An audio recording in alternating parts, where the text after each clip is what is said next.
Je n'ai pas besoin de vous expliquer que les nazis voient les êtres humains par le prisme des races. Au sommet de ces races, selon eux, se tient la race aryenne. Cheveux blonds, tête longue et yeux bleus. Les autres leur sont au mieux inférieurs, au pire à éradiquer. Et pourtant, ils ont accepté de signer une alliance avec un peuple qui ressemble à ça. Pas vraiment blond, pas vraiment une tête longue et certainement pas les yeux bleus. De l'autre côté, qu'est-ce que le Japon a bien pu trouver à l'idéologie nazie au point de collaborer avec Hitler durant la Seconde Guerre mondiale? Ignorait-il les atrocités qui se déroulaient en Europe à cette époque? N'avait-il aucune considération pour la vie humaine ou pour le droit humain? Eh bien vous allez voir que le Japon n'a aucune leçon à donner en matière de massacre de masse. Parce qu'effectivement, si en France on connaît beaucoup les horreurs de l'Allemagne nazie, on ignore bien plus les atrocités qui se déroulaient à l'autre bout du globe.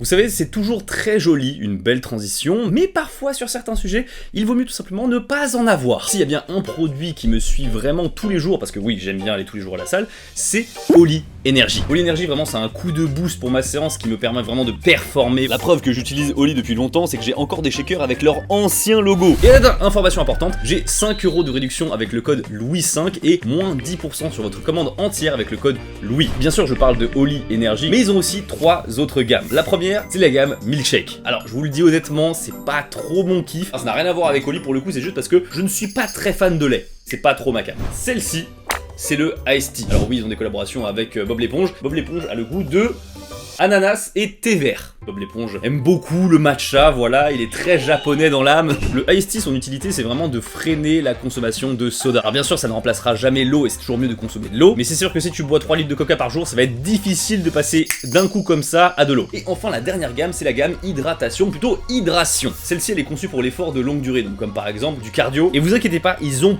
plein de goûts. Typiquement, moi, celui que je préfère, c'est la grenade. Donc la grenade, c'est Piranha chez eux. Vous avez le pack découverte qui permet vraiment de tester plein de goûts différents, juste avec des sachets individuels. Encore une fois, je le répète, vous avez 5 € de réduction avec le code Louis5 et moins 10% sur votre commande avec le code Louis. Pour commencer dans cette vidéo, je vais parler du Japon, mais en vérité, pour être plus précis, il faudrait parler en permanence de l'Empire japonais. Parce qu'en 1938, avant le début de la Seconde Guerre mondiale, le Japon, c'est pas ça. Mais plutôt ça. Oui, vous ne rêvez pas, l'actuelle Corée, ou plutôt les actuelles Corées, appartiennent au Japon, et même Taïwan est aux mains des Japonais. Et vous imaginez bien que ces pays n'ont pas donné leur territoire aux Japonais, dans la joie et la bonne humeur. Le conflit entre le Japon et ses voisins asiatiques ne date pas du XXe siècle. La première guerre sino-japonaise a eu lieu en 1894 à 1895. Le Japon s'en est sorti largement victorieux et cette victoire a 2 conséquences majeures. La première, c'est l'obtention de Taïwan aux mains des Japonais, et la deuxième, c'est la prise d'indépendance de la Corée vis-à-vis de la Chine. Wow, les Japonais ils sont trop gentils, ils ont donné l'indépendance à la Corée. Pas du tout en fait. Déjà, les Japonais ils ont fait la guerre aux Chinois parce qu'avec leur industrialisation, ils se sentaient capables d'humilier les Chinois. Et pour les Japonais, chaque occasion pour humilier les Chinois est bonne à prendre. Gardez cette phrase en tête. L'objectif de l'Empire japonais, c'est surtout de monter au rang de grande puissance impérialiste mondiale en libérant l'Asie. Et quand je dis le mot libérer, en vérité, il s'écrit très différemment. Il s'écrit D-I-R-I-G-E-R.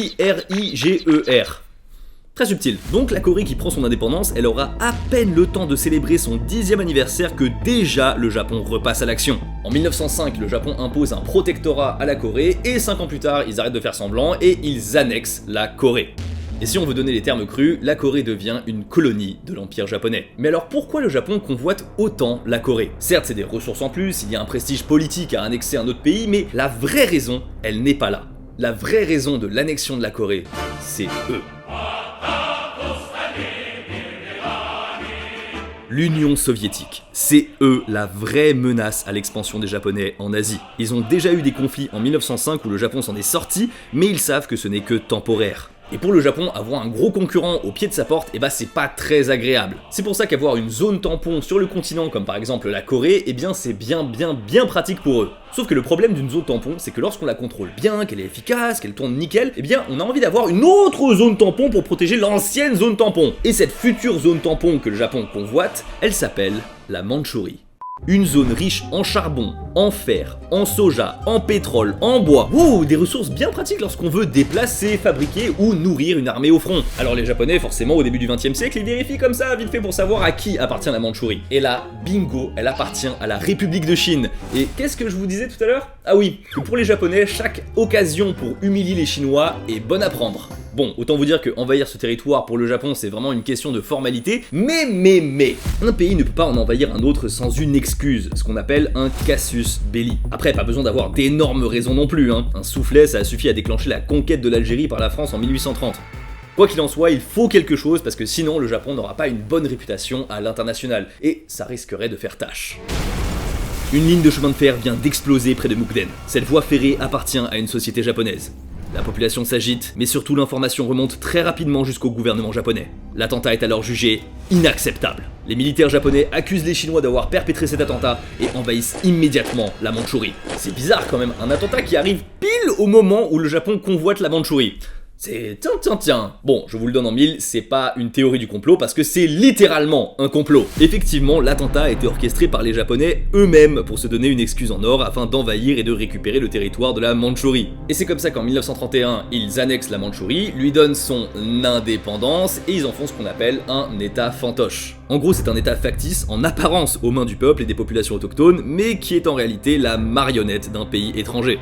Bon, la Corée, c'est tchèque, la Mandchourie, c'est tchèque, l'Union soviétique n'a pas l'air de trop réagir, et bah écoutez, pourquoi s'arrêter en si bon chemin ? Dans la nuit du 7 au 8 juillet 1937, à Wangping, près du pont Marco Polo, un soldat japonais disparaît. Les Japonais exigent d'entrer dans la ville pour le chercher, mais les Chinois refusent. C'est alors qu'un coup de feu est tiré. Les deux camps appellent des renforts et une fusillade s'engage. C'est l'événement parfait pour le Japon. Celui-ci en revanche, on ne sait pas s'il a été artificiellement créé par le Japon comme l'attentat en Mandchourie. Mais selon quelques sources, le soldat disparu en question était juste parti au pu... Ah, c'est pas une blague, il était vraiment dans une maison de passe en train de prendre du bon temps et puis il est revenu 2 heures plus tard dans sa cargaison et il était en mode... Qu'est-ce qui se passe les gars ? Mais c'est trop tard, il est à l'origine de la seconde guerre sino-japonaise. Alors, bien sûr, je tiens à dire que si ce n'avait pas été lui, le Japon aurait trouvé une autre excuse, mais en l'occurrence, c'est juste parce qu'un soldat est allé au pu... qu'il y a eu la guerre.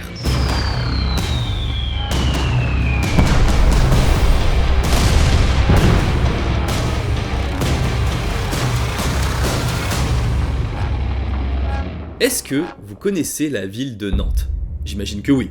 Jolie ville française dans le département Loire-Atlantique, et si je vous en parle, c'est parce que sa population totale, c'est exactement le nombre d'habitants qui a été massacré dans la ville de Nankin en à peine 6 semaines entre décembre 1937 et février 1938. 300 000 personnes, 300 000 Chinois ont été tués par les Japonais en seulement 6 semaines. Cet événement est connu dans le monde entier sous le nom de massacre de Nankin. L'armée chinoise savait que la bataille pour la défense de Nankin était perdue d'avance, alors ils ont décidé de laisser 100 000 soldats sous-entraînés tout en déplaçant le gros des troupes d'élite à l'intérieur de la Chine. En face, c'est à peu près le même nombre de soldats japonais, alors on pourrait croire à une bataille équilibrée, mais il n'en est absolument rien. Les soldats japonais étaient aguerris par les batailles précédentes comme celle à Shanghai, ils sont coordonnés et très bien équipés. Le combat tourne en une véritable boucherie. Des milliers de soldats et de civils sont capturés, et j'aurais beau essayer de vous expliquer les massacres, ça reste indescriptible. Alors, j'ai plutôt décidé de vous montrer un article. Un article paru dans le Nichi-Nichi Shimbun publié à Tokyo. En titre, on peut lire « Incroyable record dans le concours de décapitation de 100 personnes. Mukai, 106, Noda, 105. 2 lieutenants font une manche supplémentaire. En effet, le score de 105 à 106 ne permettant pas de les départager, le concours a été prolongé jusqu'à 150 décapitations. » Les faits, l'article, les réactions, tout est débectant. Comment on peut pousser des êtres humains à commettre de telles atrocités ? Ne vous inquiétez pas, je suis pas naïf, je sais bien que la nature humaine n'est pas profondément bonne non plus, mais il a dû se passer quelque chose pour pousser quand même des hommes à commettre ce genre de concours de décapitation. Et effectivement, il s'est bel et bien passé quelque chose durant la seconde guerre sino-japonaise. Quelque chose d'assez simple en vérité, qu'on appelle du racisme. La propagande de l'Empire nippon sur sa population a poussé les Japonais et particulièrement les soldats à voir les autres populations asiatiques comme des êtres inférieurs, uniquement là pour être dominés et exploités par les Japonais. La meilleure comparaison à faire, c'est avec le bétail qu'on enverrait à l'abattoir. Et je pense que ces termes vous rappellent quelque peu ce qui est en train de se dérouler au même moment en Allemagne nazie. Mais les décapitations, ce n'est pas le seul élément du massacre de Nankin. La seconde s'exprime avec un autre chiffre, celui de 80 000. C'est très précisément la population qu'on peut mettre dans le Stade de France, 80 000. Et donc qu'est-ce que ça représente ? 80 000, ça représente le nombre de femmes et d'enfants qui ont été violés par les soldats japonais. C'est énorme et suite à ce chiffre gargantuesque, même l'état-major japonais se sent obligé de réagir. Mais le problème, c'est que c'est certainement pas des bonnes décisions qu'ils vont prendre, ou en tout cas pas pour les bonnes raisons. Un tel déchaînement des soldats est jugé contre-productif par l'état-major japonais. Ça attise la haine anti-japonaise dans les zones occupées, et ça révèle une certaine insubordination. Mais la vraie raison de pourquoi ça embête l'état-major, c'est surtout la transmission des IST qui nuit grandement à la santé des troupes nippones. Et c'est comme ça que naît le système des stations de réconfort, en japonais, Nihon no Yanfu. Si vous n'êtes pas familier avec un des morceaux les plus sombres de l'histoire japonaise, laissez-moi vous expliquer que les stations de réconfort ou de confort, eh bien ce sont simplement des bordels qui sont placés à côté des camps militaires japonais. L'objectif c'est littéralement de vider et de détendre les soldats japonais afin que les atrocités du massacre de Nankin ne se reproduisent pas. Alors, ce système, bien que moralement désastreux, eh bien ce n'est pas les japonais qui l'ont inventé. Il existait déjà, et parmi les pays dont on a la preuve qu'ils ont utilisé ce genre de système, on a l'Allemagne nazie, l'Italie et la France. Oui, dès la Première Guerre mondiale et les guerres coloniales comme en Indochine ou en Algérie, il y avait en France ce qu'on appelle les BMC, les bordels militaires de campagne. Mais alors on pourrait penser que c'est injuste d'uniquement blâmer les Japonais par rapport aux stations de confort. Eh bien, il y a une raison pour laquelle on blâme que les Japonais, c'est parce que l'échelle est complètement différente. Aucune, et je dis bien aucune armée, n'a industrialisé des femmes pour les réduire en esclavage sexuel comme le Japon l'a fait. Surtout que les premiers recrutements effectués par des agents civils pour le compte de l'armée se faisaient dans les territoires occupés comme la Corée, Taïwan ou en Mandchourie. Ces agents n'hésitaient pas à mentir en faisant croire à un travail d'infirmière, mais si les candidatures venaient à manquer, c'est par la force que les femmes et les filles étaient arrachées à leur famille. Il y a toujours des débats sur les chiffres, mais on est entre 100 000 et 200 000 femmes de confort qui ont été exploitées par l'Empire nippon. Ces chiffres, c'est d'ailleurs encore aujourd'hui une des sources majeures de tension entre la Corée, le Japon et la Chine. Les pays victimes estiment que le Japon n'a pas, ou en tout cas pas assez reconnu ses crimes, et encore moins payé sa dette. Et de l'autre côté, il y a le Japon qui est toujours là pour minimiser les chiffres et enjoliver la réalité sur ce qui étaient vraiment les conditions de détention des femmes de réconfort. Et en fait, le malaise, on peut le comprendre très facilement juste en comparant les différentes pages Wikipédia. Sur la page Wikipédia en japonais concernant les femmes de confort, la première image, c'est deux femmes dont une qui sourit et qui est très contente visiblement d'être une esclave pour des soldats japonais. Il y a le massacre de Nankin, le système des femmes de réconfort, mais il y a également l'unité 731, une unité japonaise secrète dédiée à la recherche sur les guerres biologiques et chimiques qui utilisait comme sujet de test des prisonniers militaires. On leur inoculait des maladies comme la peste ou le choléra, d'autres étaient découpés vifs, et tout ça pour savoir combien de temps un être humain peut rester en vie dans cet état. Mais vous savez, derrière les gros conflits, les grands massacres, les grandes guerres, il y a toujours des hommes. En remontant dans la hiérarchie, il n'y a même parfois qu'un seul homme. Et aujourd'hui, je vous présente l'homme responsable de l'alliance du Japon avec Hitler. Yosuke Matsuoka. Je suis l'homme responsable de l'alliance avec Hitler, mais je n'ai jamais promis que nous appliquerons ces politiques antisémites au Japon. Ce n'est pas simplement mon avis personnel, c'est l'opinion du Japon, et je n'ai aucun scrupule à l'annoncer au monde. Ce sont les paroles de Yosuke Matsuoka, le ministre des Affaires étrangères au Japon. Mais Matsuoka, c'est loin d'être un fan des nazis. Absolument pas. Lors de son arrivée en fonction en juillet 1940, soit seulement 2 mois avant la signature du Japon dans les pays de l'Axe avec le pacte tripartite, il va jusqu'à dire « Il n'y a pas de peuple plus perfide que les Allemands ». Alors comment cet homme a changé d'avis drastiquement en seulement 2 mois et a pu rencontrer chaleureusement Hitler ? Pour le comprendre, il faut avant tout identifier les 3 grandes préoccupations du Japon en ce milieu d'année 1940. La première, vous la connaissez, c'est la Seconde Guerre sino-japonaise.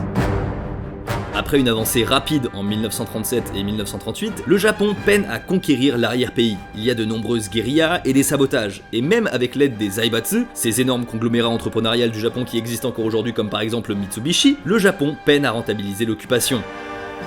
Sans compter le fait que lorsqu'ils ont essayé de progresser au nord, ils se sont mangés les dents sur les forces soviétiques. Alors qu'à la base, tout ce qu'ils cherchent, c'est d'avoir un pacte de non-agression avec eux.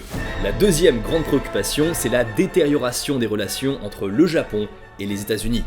Matsuoka, il souhaite vraiment instaurer une paix mondiale durable en unissant les 2 forces de chaque côté du Pacifique. La simple pensée d'une guerre avec les États-Unis me fait frémir, déclare Yosuke Matsuoka lors de sa nomination. Oui, c'est surprenant, dit comme ça, mais l'homme qui va signer avec Hitler voulait à tout prix sympathiser avec les Américains. Et vous allez voir que c'est parce que dans l'histoire, c'est très loin d'être juste les gentils contre les méchants. Oh non, loin de là. Et la troisième grande préoccupation du Japon, c'est la proposition de signature du pacte tripartite avec l'Allemagne nazie et l'Italie en alliés.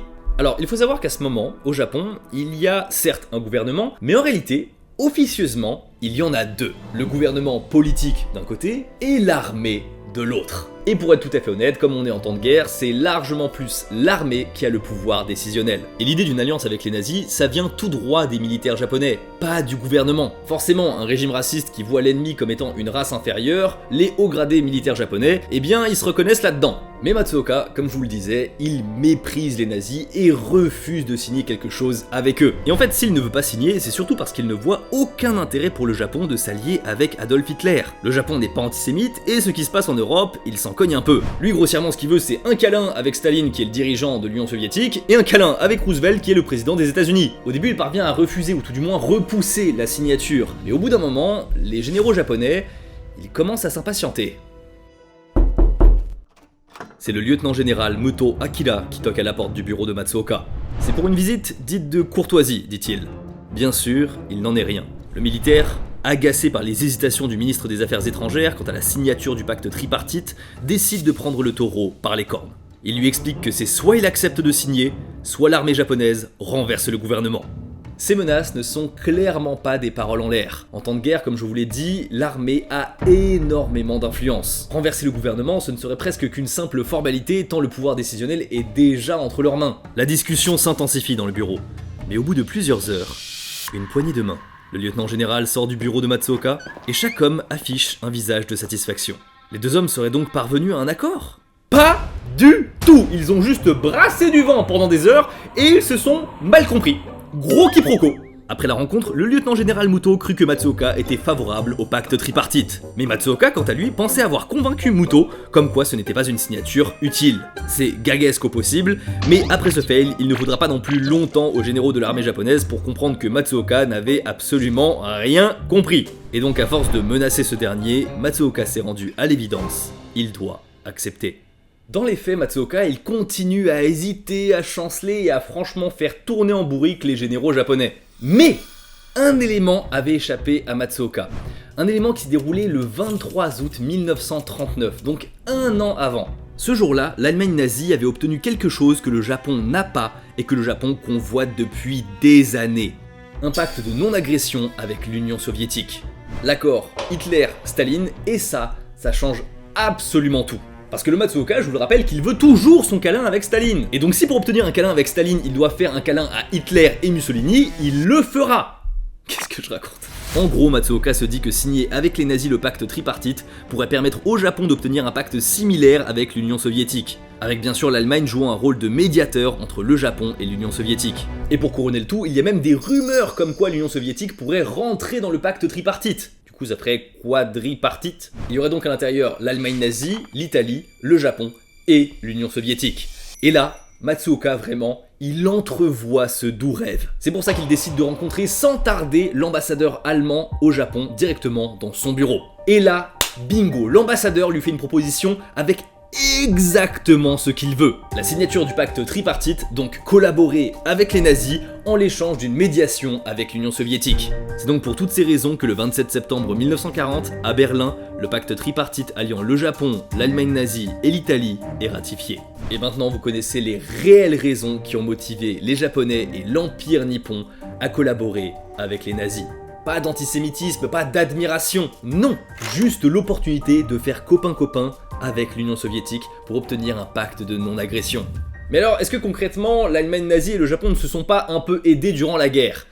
Eh bien, pas vraiment. Il y a eu des échanges de technologies, de plans, de métaux, mais beaucoup ont été interceptés par les Alliés. Et du point de vue diplomatique, eh bien, vous allez voir que le Japon va très vite regretter, mais amèrement, sa signature. Matsuoka, au Japon, apprenant la nouvelle de la signature, a hâte de commencer les négociations avec l'Union soviétique. Mais, à peine 11 jours plus tard, Hitler déploie ses troupes militaires en Roumanie protéger les puits de pétrole de Ploetsi, juste au nez de Moscou. Forcément, l'Union soviétique prend très mal la chose, mais ils vont quand même essayer de calmer le jeu. Staline va envoyer une proposition pour rejoindre l'Axe, le saint graal que voudrait l'Empire japonais, vraiment être allié littéralement avec l'Union soviétique. Mais malheureusement, Hitler, chef des armées nazies, va décider de tout simplement ignorer la proposition. Là, comment vous dire que Matsuoka, il vient de se faire bananer, mais alors puissance 1000 ! Vous vous souvenez de l'ambassadeur allemand qui est au Japon, qui a donné justement exactement ce qu'il voulait à Matsuoka pour le convaincre ? Eh bien, il savait que Hitler allait attaquer l'Union soviétique. Donc on peut dire très clairement qu'il s'est bien foutu de la gueule de Matsuoka. Donc, récapitulons. Le Japon vient de signer le pacte tripartite avec les nazis pour essayer à travers eux de se rapprocher de l'Union soviétique. Sauf que là, les nazis viennent d'attaquer l'Union soviétique, avec qui le Japon est bien sûr lié. Donc non seulement ils n'ont pas amélioré leurs relations avec l'Union soviétique, mais ils les ont carrément dégradées de fou. Mais c'est pas fini. Petite cerise sur le gâteau, vous vous souvenez de l'autre pays avec lequel Matsuoka voulait faire copain-copain, c'est-à-dire les États-Unis? Et bien forcément, ils prennent très mal le fait que le Japon rejoigne l'Axe. Et donc les relations politiques se tendent énormément à travers le Pacifique. Vraiment, cette signature, le Japon est clairement le dindon de la farce. Conscient de l'échec cuisant de sa stratégie, Yosuke Matsuoka décide de gérer lui-même les négociations en Europe et il part directement rencontrer le chancelier Hitler en personne. Nous sommes alors en mars 1941, soit 6 mois après la signature du pacte tripartite. Yosuke Matsuoka vient d'arriver à Berlin en prétextant vouloir célébrer la signature du pacte. Et c'est carrément Hitler qui l'accueille en personne et assez chaleureusement en plus. Mais derrière cette bonté apparente, le Führer a bien sûr d'autres idées derrière la tête. Durant le rendez-vous, il fait pression sur le politicien japonais. Il exige que le Japon fasse pression militairement sur la Grande-Bretagne qui résiste toujours au Führer. Matsuoka, lui, est prêt au dépourvu. La tension grimpe dans la pièce. Dire non à Hitler en plein Berlin, qui plus est dans son bureau, ce n'est clairement pas envisageable. Alors, il improvise une réponse. Je ne suis pas un dirigeant japonais, je ne peux donc prendre aucun engagement. Je discuterai des souhaits de votre pays à mon retour. Heureusement pour Matsuoka, il arrive à s'en sortir avec cette excuse bidon et il quitte Berlin. Mais en vérité, le voyage de notre ministre des Affaires étrangères nippon est loin d'être terminé. Quelques jours après sa rencontre avec Hitler, il part en Italie, ou plutôt devrais-je dire, au Vatican. Matsuoka n'est pas chrétien, mais certains dirigeants avec qui il veut faire la paix le sont. Donc obtenir le soutien du pape pour tenter un apaisement avec les États-Unis n'est clairement pas de refus. Matsuoka alors affirme au pape que la seule raison pour laquelle le Japon a signé le pacte tripartite, c'est juste pour que les États-Unis ne rentrent pas en guerre. Le Japon ne souhaite que la paix dans le monde. Ils veulent la paix avec les USA, ils veulent la paix avec l'Union soviétique, et ils veulent qu'on leur fiche la paix lorsqu'ils massacrent des Chinois. Bref, qui pourrait gober un truc pareil de la part du pays qui est à l'origine du massacre de Nankin? Eh bien le pape. Ouais, il gobe tout. Le secrétaire d'État du Vatican dira même ceci. Le Saint-Siège fera tout son possible pour promouvoir la paix.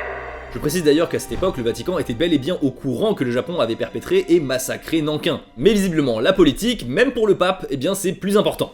Bon, esquiver la demande d'Hitler, check, convaincre le pape, check. Maintenant, il reste une dernière escale pour Matsuoka avant de retourner au Japon, et c'est la plus importante. Matsuoka va directement à Moscou pour tenter d'obtenir un pacte de non-agression avec Staline. La tâche ne sera pas facile, le Japon est désormais l'allié de l'Allemagne nazie, qui campe aux portes de l'Union soviétique. Mais contre toute attente, durant le voyage de Matsuoka à Moscou, il parvient à convaincre Staline, et le 13 avril 1941, il obtient le Graal, le pacte de non-agression entre l'Union soviétique et le Japon. Depuis des années que le Japon convoite ça, et Matsuoka vient de l'obtenir. Et vous savez quoi, pour couronner le tout, le câlin avec Staline, et bah lorsqu'il était au quai juste avant de prendre le transsibérien pour retourner à Tokyo, il a eu son câlin. C'est pas une blague, Matsuoka et Staline se sont embrassés, ce qui est une scène extrêmement inhabituelle. C'est comme ça qu'en rentrant au Japon, Matsuoka Yosuke est au top de sa popularité. Il y a même des rumeurs autour de lui qui planent comme quoi il pourrait devenir Premier ministre du Japon. Bon, maintenant dans les faits, faut comprendre pourquoi Staline a aussi facilement accepté ce pacte de non-agression. En vérité, le fait que Hitler ait placé ses troupes directement aux portes de l'Union soviétique a plus joué en la faveur de Matsuoka. Très courte explication géopolitique. Les nazis qui attaquent l'ouest du pays, c'est un problème pour Staline. Mais si l'allié de l'Allemagne nazie, l'Empire japonais, attaque aussi le flanc est du pays, Staline va devoir diviser ses troupes et lutter sur les deux fronts en même temps. Chose qu'il ne souhaite clairement pas. C'est pour ça qu'il n'y avait pas de meilleur moment pour l'Union soviétique de faire copain-copain avec les Japonais. D'où l'explication du gros câlin. À ce moment-là, tout semble bien aller pour l'Empire japonais qui a trouvé un allié en Europe, qui a obtenu enfin le saint graal du pacte de non-agression avec l'Union soviétique, et il lui manque juste un dernier point. C'est bien sûr un pacte de non-agression avec les États-Unis. Sauf que justement, la situation avec les Américains, elle n'est pas au beau fixe. Effectivement, il ne faut pas oublier qu'on est en 1941 et les États-Unis ne se sont pas placés encore clairement dans le conflit. L'Europe est dominée par l'Allemagne nazie, mais les Américains, comme vous le savez, ils vont attendre encore longtemps avant de débarquer en Normandie, encore 3 ans minimum. Et Matsuoka, comme il vient de sortir de la grande réussite de la négociation avec Staline, il se dit qu'il peut aussi se mettre Roosevelt dans la poche. Les États-Unis font déjà un embargo pour l'acier et le fer en direction du Japon, mais ça va, c'est encore rattrapable. Matsuoka envoie donc une proposition d'accord de non-agression le 3 mai, puis une autre le 8 mai. Vraiment, il les enchaîne, il envoie, il multiplie voilà les pactes de non-agression potentiels. Il veut tout mettre en œuvre pour mettre les États-Unis en dehors de la guerre. Il déclare même que la civilisation mondiale serait détruite si les États-Unis rentraient en guerre. Et le 21 juin 1941, Matsuoka reçoit enfin la contre-proposition des États-Unis. Pas de reconnaissance de la Mandchourie comme étant un territoire nippon avec retrait des troupes militaires. Pas de reconnaissance des terres chinoises comme étant un territoire nippon avec retrait des troupes militaires. Refus des États-Unis de ne pas faire la guerre en Europe. Et refus de laisser le Japon conquérir le sud de l'Asie. En gros, la proposition c'est lâchez vos colonies, rentrez dans votre archipel et laissez-nous faire ce qu'on veut. Ah forcément, on peut pas trop leur en vouloir. Mais on ne quitte pas le chat avec les États-Unis sans conséquence. Un mois plus tard, les sanctions tombent. Le 26 juillet 1941, les États-Unis attaquent le Japon là où ça fait mal. En gros, toutes les transactions où il y a un intérêt japonais, ils vont les paralyser. Donc ça veut dire que si l'acheteur, le vendeur, l'assureur, la banque, quoi que ce soit est japonais, c'est figé. Et c'est pas que les États-Unis, il y a également le Royaume-Uni et les Indes qui participent à cet embargo. Et là, ça va vraiment étouffer le Japon. Pas de pétrole, pas de fer, pas de commerce. Rien. Le Japon est sous pression. Le gouvernement et l'armée sont obligés de prendre des décisions rapides et pas forcément très réfléchies. Ils ont besoin de pétrole, mais toutes les zones où il y en a sont protégées par des bases américaines. Et c'est comme ça que le 7 décembre 1941, le Japon craque. Pearl Harbor.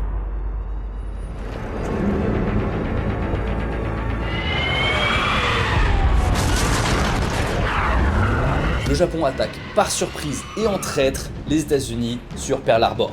Les dirigeants japonais espèrent qu'une série de victoires rapides emmènera Washington à négocier. Sauf que dans le processus, ils sous-estiment grandement la capacité industrielle des États-Unis et aussi ils sous-estiment grandement la ténacité des politiques américains.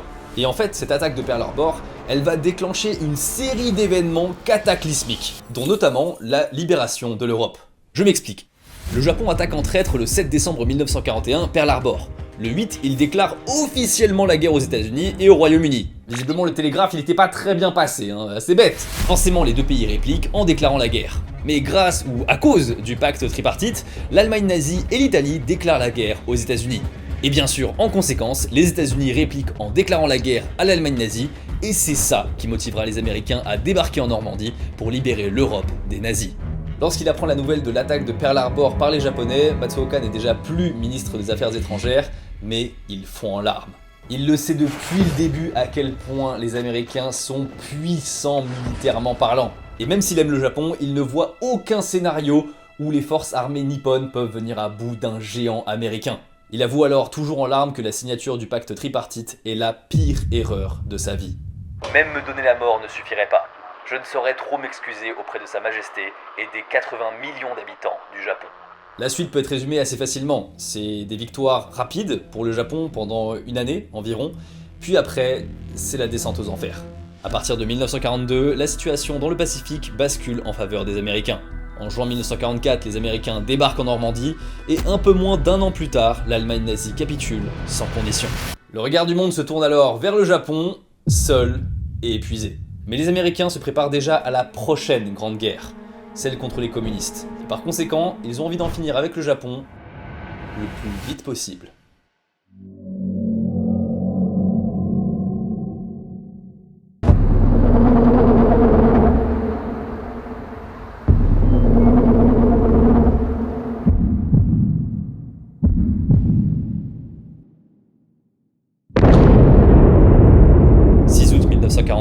Bombe atomique à Hiroshima.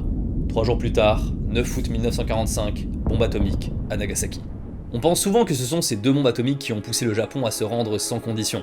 Et même si elles sont en grande partie responsables, ce n'est pas tout à fait le cas. Ce qui a poussé l'empereur Hirohito à abdiquer sans condition auprès des Américains, c'est la peur.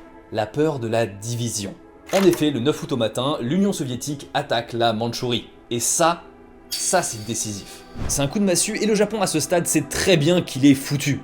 Mais il a peur que le territoire japonais soit divisé entre les pays alliés, comme c'est le cas pour l'Allemagne. Alors le 14 août, seulement 5 jours plus tard, l'empereur Hirohito enregistre un message à destination du Japon.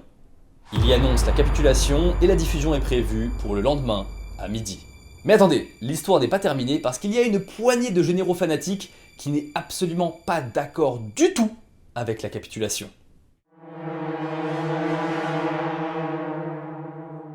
Contrairement à l'Allemagne ou l'Italie qui ont attendu d'être envahis sur leur territoire pour abdiquer, le Japon souhaite capituler avant même que le moindre américain ait foulé le sol nippon. Et ça, pour ces généraux japonais, ce n'est pas acceptable. C'est comme ça que durant la nuit du 14 au 15, une petite faction prend le contrôle du palais impérial. Ils tuent des généraux de l'armée qui leur bloquent le chemin. Leur objectif, c'est de capturer l'empereur. Mais ils n'avaient juste pas planifié une chose. Ils n'ont simplement pas trouvé l'empereur. Oui, apparemment, pour éviter les bombardements, on laissait la lumière du palais éteinte la nuit. Mais du coup, ils y voyaient absolument rien. L'empereur, lui, il était bien sûr sous le palais, dans un abri anti-aérien. Et au matin du 15 août, les instigateurs du coup d'état se sont fait arrêter un à un, mais il leur restait un dernier espoir. Un dernier soldat présent dans la salle des communications de la radio NHK. Il braque le présentateur qui s'apprête à diffuser le message de l'empereur. Il veut protéger le Japon. Il ne veut pas que le Japon soit une colonie américaine. Morio Tateno, le présentateur, reste calme et gagne du temps. Il parvient habilement à téléphoner au QG de l'armée pour apprendre que le coup d'état a échoué. Le soldat, en entendant la nouvelle, se rend compte qu'il n'y a juste plus d'espoir. Il baisse son arme, sort du bâtiment et presse sur la détente contre sa tempe. Et comme prévu, à midi, le message de l'empereur est diffusé à la radio. Mon grand-père, qui a vécu ce message à la radio, m'en a parlé, et en fait, il faut savoir que les Japonais, à ce moment-là, ils n'ont pas très bien compris ce que l'empereur disait, voire pas du tout compris ce qu'il disait, mais c'est un choc. C'est pas juste un chef de gouvernement qui parle à la radio, c'est pas juste un empereur, non, c'est vraiment l'incarnation de Dieu pour les Japonais qui vient de parler à ses habitants. Et ça, c'est énorme pour leur esprit. Ils savent que quelque chose de grave s'est produit, et c'est comme ça qu'ils comprennent que le Japon a capitulé. Merci beaucoup d'avoir regardé la vidéo, c'est la première fois que je fais un full format historique et vraiment ça m'a passionné. J'ai adoré découvrir et décortiquer vraiment chaque étape pour comprendre comment les dominos tombent un à un les uns sur les autres, c'est trop intéressant. Si c'est aussi votre cas, vous pouvez vous exprimer en commentaire et moi je vous dis à la prochaine. Tchuss.